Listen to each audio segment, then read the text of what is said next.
పాటుగా నాగేశ్వర్ గారు అదే సమయంలో ట్రంప్ ఆరోగ్యం గురించి పెద్ద ఎత్తున ప్రపంచవ్యాప్తంగా న్యూస్ సర్క్యులేట్ అవుతోంది. ట్రంప్ డైడ్ అనే ఒక హ్యాష్ ట్యాగ్ కూడా లక్షల మంది పోస్ట్ చేస్తూ ఉన్నారు.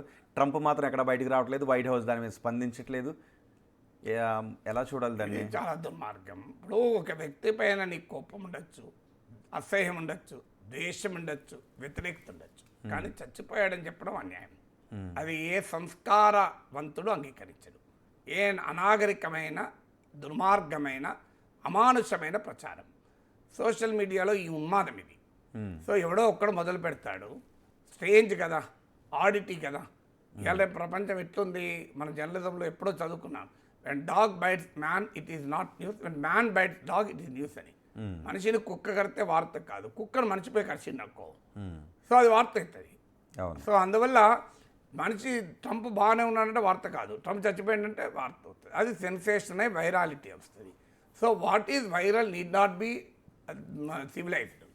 చాలా సందర్భాల్లో virality doesn't is not civilized. Civilized behaviour కాదు అది. సో అది ఎట్టి పరిస్థితుల్లో తప్పు. అయితే మరి ఇది ఎందుకు వచ్చింది? ఇప్పుడు వై దిస్ ట్రెండ్ ఇంటర్నెట్? ఒకటి, సమాజంలో ఉండేటువంటి సోషల్ మీడియాలో ఉండేటువంటి ఒక ఉన్మాద స్వభావం. అంటే మనిషి మన డైరెక్ట్గా ఫేస్ టు ఫేస్ ఉన్నప్పుడు ఏ పనైతే చేయలేడో, వాడు మనసు చాలా దుర్మార్గంగా ఉండొచ్చు, వాడి మెదడు చాలా నీచంగా ఆలోచించవచ్చు, కానీ ఎదురుగా పడ్డప్పుడు సంస్కారవంతంగా బిహేవ్ చేస్తాడు. సోషల్ ప్రెషర్స్ ఉంటాయి కనుక. కానీ సోషల్ మీడియాకి వచ్చే వరకు వాడి నిజస్వరూపం బయటపడుతుంది, వాడిలో ఉన్న పైశాచికత్వం బయటపడుతుంది, వాడిలో ఉన్న విపరీత ధోరణులు బయటకు వస్తాయి. బూతులు మాట్లాడో వాడికి ఇష్టం అనుకో, ఎదురుగా పడితే బూతులు మాట్లాడాడు, ఎందుకంటే పక్కన్నోడు ఏమంటాడో, ఎదురున్నోడు ఏమంటాడో, మనం ఒకటి వేస్తామేమో అని. కానీ సోషల్ మీడియాలో అనానిమస్ కదా. సో ఇలా మనుషుల స్వభావాలు ఒక రకంగా డెమాన్స్ట్రేట్ అవుతూ ఉంటాయి మనిషికి ఉండే. రెండవది, ట్రంప్ పైన ఉన్న వ్యతిరేకతకి ఇది ఒక ఇండికేషన్. ప్రపంచంలో 198 దేశాలు ఉంటే 190 దేశాలు BBC సర్వే చేసింది. అందులో 98 కంట్రీస్ పైన 10% వేసాడు, 67 కంట్రీస్ పైన 15% వేసాడు, 18 to 20% మరో 10 కంట్రీస్ మీద వేసాడు, ఇంకో 17 కంట్రీస్ పైన అబౌవ్ 20% వేసాడు. ఇక మిగిలిన 1-2 కంట్రీస్ ఉంటాయి ముట్టుకొని. అది కూడా ఎందుకు ముట్టుకోవడానికి ఇదొక వేసాడు కనుక. రష్యా పైన కొత్తగా వేసేది ఉంటుంది, ఆల్రెడీ 20,000 శాంక్షన్స్ ఉన్నాయి. అంటే ట్రంప్ ప్రపంచంలో ఏ దేశాన్ని వదలే. ఆఖరికి ఆస్ట్రేలియాకి చెందిన ఒక ఐలాండ్లో జనాభా ఉండరు, జనాభా కూడా లేని దేశంపై ప్రాంతంపై కూడా వేసాడు. జనాభా లేనప్పుడు వాడు ట్రేడ్ ఎక్కడిది? ఒక 2,000 జనాభా ఉన్న వాడి మీద కూడా వేసాడు. అలాంటి ట్రంప్ను ప్రపంచం ఎంత దేశిస్తోంది అంటే, ఈయన పోతే మంచిగా ఉండు అనే స్థాయిలో ప్రపంచం దేశిస్తోంది అనేది ఇది ఒక ఇండికేషన్. ఇది రెండవది. మూడవది, జేడీ వ్యాన్స్ అన్న వ్యాఖ్యలు. జేడీ వ్యాన్ USA టుడేకి ఇచ్చిన ఇంటర్వ్యూలో, నేను USA టుడే కూడా చదివాను. సో మన మీడియాలో USA టుడేని కోట్ చేస్తూ వచ్చాయి. USA టుడే ఇచ్చిన ఇంటర్వ్యూలో ట్రంప్ గురించి అడిగారు. ఆరోగ్యం గురించి అడిగితే చాలా బాగున్నాడు, ఇన్క్రెడిబుల్ అంటారు అమెరికన్లు అందరికీ. ఇన్క్రెడిబుల్ అని ఒక పదం, ఊత పదం. సో మీకు ఒబామా నుంచి మొదలుకొని ప్రతి ఒక్కరు ఇన్క్రెడిబుల్ అంటాడు ఏమనంటే. సో ఆ ఇన్క్రెడిబుల్గా ఉంది హెల్త్. ఆయన 79 ఏళ్ళు. మేమందరము ఆయన కన్నా వయసులో చిన్న, ఎందుకంటే Trump I think is the oldest president. JD Vance is the third youngest vice president. JD Vance age 41 ఏళ్ళు, అంటే సగం. ఒక రకంగా మనమడు వయసు, కొడుకు వయసు కూడా కాదు, మనమడు వయసు. సో అందువల్ల జేడీ వ్యాన్స్ మాకన్నా చాలా యాక్టివ్గా ఉంటారు. మేమందరము పండుకున్నాక ఆయన పండుకుంటాడు, మేమందరము లేవకముందే ఆయన లేస్తాడు అని ఇలా చాలా గొప్పగా ట్రంప్ ఆరోగ్యం చెప్తూ వచ్చాడు. ఒక దగ్గర ఏమన్నాడంటే, అనుకోని టెరిబుల్ ట్రాజడీ జరిగితే, అనుకోని విషాదం జరిగితే వైస్ ప్రెసిడెంట్గా నేను బాధ్యతలు స్వీకరించడానికి సిద్ధంగా ఉన్నాను. ఆ రకంగా నేను ట్రంప్ దగ్గర ట్రైన్ అయ్యాను ఈ కాలంలో అన్నాడు. అది కోపం వచ్చింది. అంటే వైస్ ప్రెసిడెంట్ ఎందుకన్నాడు మరి ట్రంప్? యథాలాపంగా ఎందుకు జేడీ వ్యాన్స్ ఇలా అన్నాడు? యథాలాపంగా అనవచ్చు, ఎందుకంటే లైవ్ ఇంటర్వ్యూలో ఏదో అడుగుతారు, సడన్గా ఏదో మాట్లాడినప్పుడు ఎంత పెద్దోడైనా తప్పు తొలగచ్చు. అదొక పాసిబిలిటీ. రెండవ పాసిబిలిటీ, ఆయనలో ఉన్న అంబిషన్, ప్రెసిడెంట్ కావాలి, ఈ ముసలాయన ఎప్పుడు పోతే పని అయిపోతుంది, నేను ప్రెసిడెంట్ అయితే అన్న కోరిక ఎక్కడైనా ఉందనుకో, ఆ కోరిక బయటికి వ్యక్తమవుతుంది ఎప్పుడో ఒకసారి. అంటే మనలో ఉన్న కోరికలు మనకు తెలియకుండానే మన మాటల రూపంలో వస్తాయి ఒక్కోసారి. అలా ఏమైనా వచ్చిందా తెలియదు. మూడో పాసిబిలిటీ, అమెరికన్ ప్రెసిడెంట్ ఆరోగ్యం నిజంగానే బాగలేదు అనుకుందాం. He has to give confidence to the world also కదా. నిజంగానే ట్రంప్కి ఏమైనా అయితే ఇమీడియట్గా స్టాక్ మార్కెట్లు టర్బులెంట్ అయిపోతాయి, కరెన్సీ వాల్యూస్ టర్బులెంట్ అవుతాయి, ప్రపంచం అంతా తలకిందులు అవుతుంది. మామూలు విషయం కాదు కదా. అందువల్ల ఆ దేశ భద్రత, ఇవన్నీ అనేక ఫ్యాక్టర్స్ ఉంటాయి. ఒక ప్రెసిడెంట్, అందులో ట్రంప్ లాంటి బలమైన ప్రెసిడెంట్, మామూలు ప్రెసిడెంట్ కూడా కాదు కదా. సో అందువల్ల ప్రపంచానికి ఒక కాన్ఫిడెన్స్ ఇవ్వటానికి, అమెరికన్ మార్కెట్స్కి కాన్ఫిడెన్స్ ఇవ్వటానికి, ప్రజలకు ఒక కాన్ఫిడెన్స్ ఇవ్వటానికి ఉండాలి అని చెప్పింది తప్పని కాదండి. రాజ్యాంగ పొజిషన్ చెప్పాడు. అమెరికా రాజ్యాంగం ప్రకారం ప్రెసిడెంట్ పోతే వైస్ ప్రెసిడెంట్ ఇస్తాడు. ఈ టోల్ కాన్స్టిట్యూషనల్ పొజిషన్. కానీ అది చెప్పడం వల్ల ఏమైందంటే, అది మన దగ్గర అయితే మన నాలాంటోడు అక్కడ ఉన్నాడు అనుకో, జేడీ వ్యాన్స్, మీరు అడిగింది అనుకో రోహిత్ సార్, మీరే జేడీ వ్యాన్స్ పొజిషన్లో ఉండి యూఎస్ఏ టుడే మిమ్మల్ని అడిగితే మీరేమంటారంటే, ద క్వశ్చన్ డజంట్ రైజ్ అంటారు.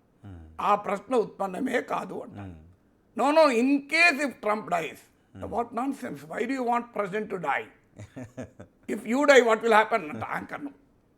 అట్లా నన్ను అడిగితే ఆ జర్నలిస్ట్ ఏమంటాడు, నువ్వే చచ్చిపోయినావు అనుకో ఏమవుతుంది, నా ఇంటర్వ్యూనే ఉండదు, పబ్లిష్ కాదు కదా అంట.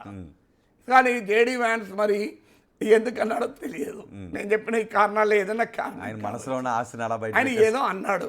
అయితే ఒకటి అమెరికన్ వాల్యూస్ వల్ల కూడా అనొచ్చు. ఇప్పుడు ఒక దేశంలో ఉన్న కల్చర్ ఇంకో దేశంలో మారిపోతుంది. ఇప్పుడు ఇండియన్ కల్చర్లో చావు అనేది ఒక అపశకునం, ఒక తప్పు. ఇప్పుడు ఇండియన్ అనేది, ఇప్పుడు మన ఇళ్ళ శవాలను గుడిలో కూడా ఇంట్లో కూడా తీసుకురాలి కదా. కానీ కొన్ని మతాల్లో మీకు శవాన్ని ప్రార్థనా స్థలంలో కూడా పట్టుకెళ్తారు. అంటే అంత తేడా ఉంటుంది కల్చర్లో. అలాగే ఇప్పుడు ఎలా ఇప్పుడు తెలంగాణలో నువ్వు అంటారు, నేను తెలంగాణలో నువ్వు అని సంబోధిస్తాను. మా నాన్నను కూడా మేము నువ్వనే అనేటోళ్ళం. నా పిల్లలు కూడా నాన్న నువ్వు చాలా, ఏం నాన్న నువ్వు ఇట్లా మాట్లాడవు అంటారు. ఆంధ్రాలో నువ్వు అని మాట్లాడితే అగౌరవం అనుకుంటారు. ఇదేంటి నువ్వనుడు ఏంటి, మీరు అనాలిగేనా అని, గారు అనాలి, రోహిత్ గారు అనాలి, రోహిత్ అంటే ఫీల్ అయిపోతారు. ఎందుకంటే అక్కడ కల్చర్ అది రైటా ఇది రైటా, రెండు రైటే. ఎక్కడి కల్చర్ అక్కడికి, దానికి తేడా ఉంటుంది. ఏది రైటు, బందర్లో టేస్ట్ ఉంటుందా, పూతరేకులు టేస్ట్ ఉంటుందా అంటే, దేని స్వీట్ అది డబల్ కా మీఠా టేస్ట్ ఉంటుందా అంటే ఎవరి రుచి వాళ్ళకండి. హైదరాబాద్ డబల్ కా మీఠా కావచ్చు, మచిలీపట్నం బందర్ లడ్డు కావచ్చు, గోదావరి జిల్లాలో పూతరేకులు కావచ్చు, కాకినాడ కాజా కావచ్చు, ఎవరికి నచ్చింది లేదా రాజస్థాన్ జిలేబీ కావచ్చు. ఏది మంచిదని ఎవరు చెప్పగలుగుతారండి. అవును. సో అందువల్ల కల్చర్లో, అమెరికన్ కల్చర్లో this may not be a serious thing. Okay, oh I see if that person dies, if I die అని మాట్లాడుకుంటారేమో. మన ఇళ్ళలో మాట్లాడుతారా?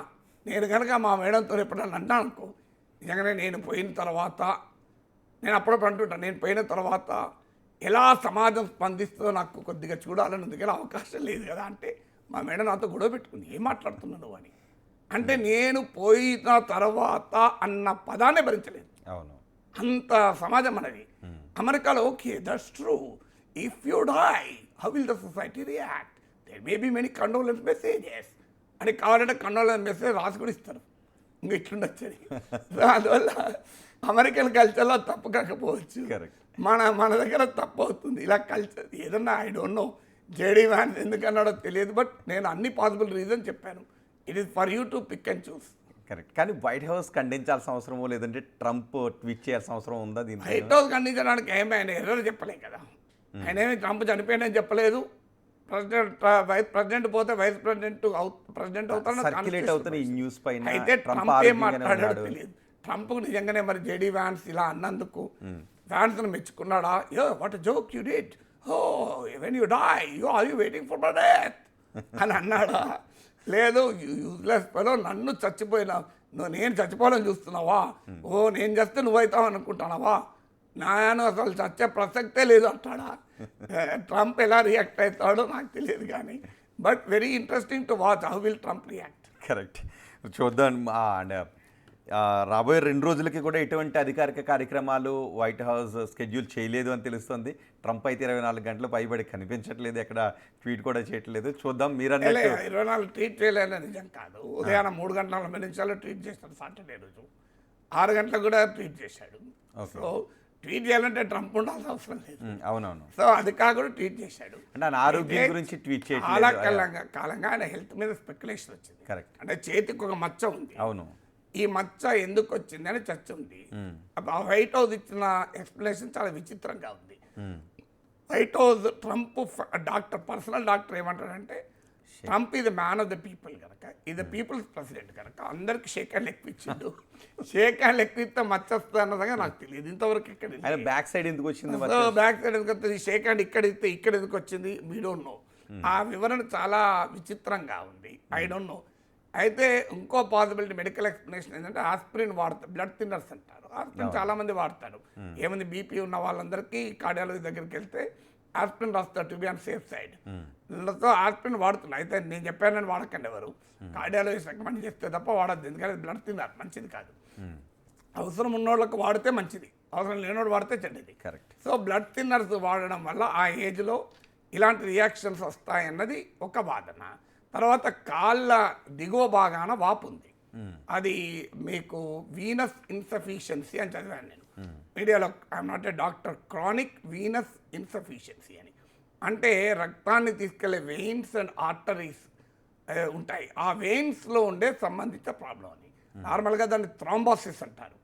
సో వెయిన్లలో గనక వాపచ్చి కొంతమందికి ఇలా ఉబ్బి ఉంటాయి. మీరు గమనిస్తే నెగ్లెక్ట్ చేయకూడదు ఇది, ఎందుకంటే అది చాలా రిస్కీ థ్రాంబోసిస్. సో అందువల్ల వెంటనే డాక్టర్ స్పెషలిస్ట్ చూపెట్టుకోవాలి.